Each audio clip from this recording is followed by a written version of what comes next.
안녕하세요. 산재 김찬영TV의 산재 전문 변호사이자 노무사인 김찬영입니다. 오늘은 물류센터에서 근로한 근로자가 뇌경색이 발병했을 때 산재가 되는지 여부를 살펴보도록 하겠습니다. 영상 시작하기 전에 구독, 좋아요, 알림 설정 부탁드리겠습니다.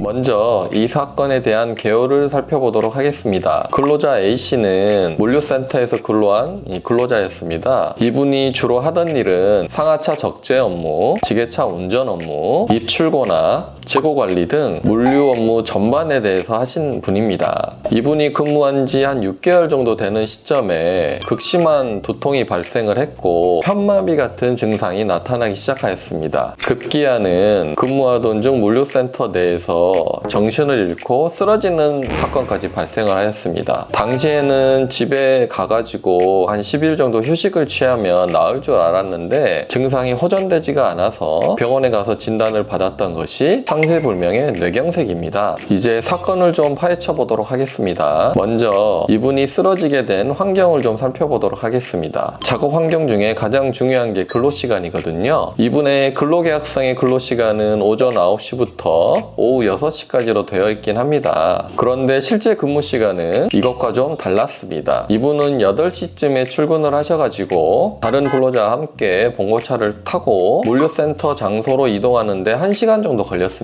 그러니까 8시에 출근을 해서 9시까지 이동 시간이 있던 그런 루틴이 있었습니다. 그리고 6시에 마무리하게 되어 있긴 하지만 연장 근로를 빈번하게 해서 보통은 6시가 아닌 오후 9시쯤에 퇴근하는 게 다반사였습니다. 그리고 이분은 주말도 없고 휴일도 없었어요. 그러니까 한 달에 한두 번 정도 겨우 쉬었거든요. 종합해서 보자면 근로시간은 근로계약서에 있는 시간을 바탕으로 하긴 하지만 실제 근로시간을 주장을 해야 됩니다. 오전 8시에 출근해서 저녁 9시까지 근로를 하는, 그리고 주말에도 근로를 계속 했었고 휴일도 잘 보장이 안 되는 그런 열악한 환경에서 근무하는 근로자였습니다. 그리고 동료 근로자의 진술을 들어보자면 점심이나 저녁 같은 휴게 시간도 제대로 보장이 되지 않았습니다. 서두에도 말씀드렸다시피 물류센터에서 여러 가지 업무를 다 하셨기 때문에 업무의 강도도 매우 높은 편이었습니다. 산재가 됐는지 좀 알아보겠습니다.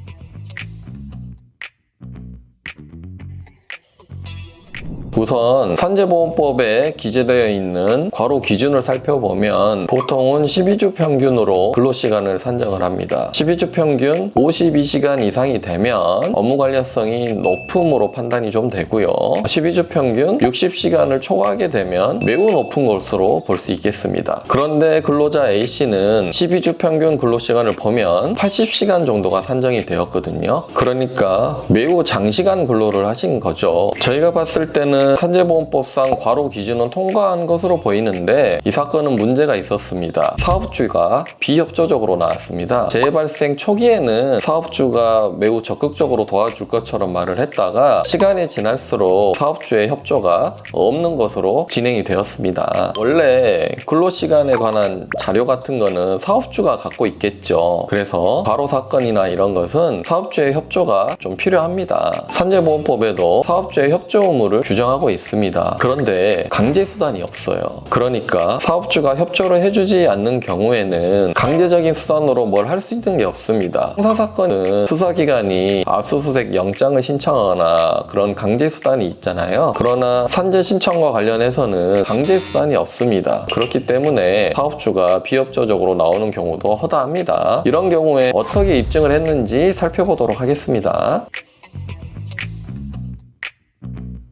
이렇게 사업주가 비협조적인 경우에는 다른 방법을 통해서 입증을 해야 됩니다. 예를 들면 동료 근로자의 진술을 확보해서 이 사람의 근로시간이 언제부터 언제까지였는지 이런 진술들을 확보를 좀 해야 되고요. 지금은 업무 지시나 이런 것이 카톡 등 SNS로 내려지는 경우도 많죠. 그래서 근로자의 핸드폰이 입증 방법의 중요한 수단입니다. 결국은 산재 신청 과정에서 이러한 자료들을 충분히 확보해서 주장을 잘 하였고 상세 상태불명의 뇌경색이 업무 때문에 왔다라는 게 인정이 돼서 산재로 인정받게 되었습니다. 그래서 근로자는 요양급여와 휴업급여를 받았고 나중에 요양이 종결된 이후에는 장애도 신청해서 장애 제9급을 받았습니다. 이처럼 과로로 인한 뇌경색이나 뇌출혈, 심근경색 등을 산재로 인정받기 위해서는 업무와 상병 간의 인과관계를 밝히는 것이 가장 중요합니다. 이런 인과관계를 밝히는 여러 요소 중에 가장 중요한 요소가 근로시간, 업무 강도, 정신적 부담 여부 등 업무 부담 요인을 잘 살펴보는 것이 중요하다고 하겠습니다.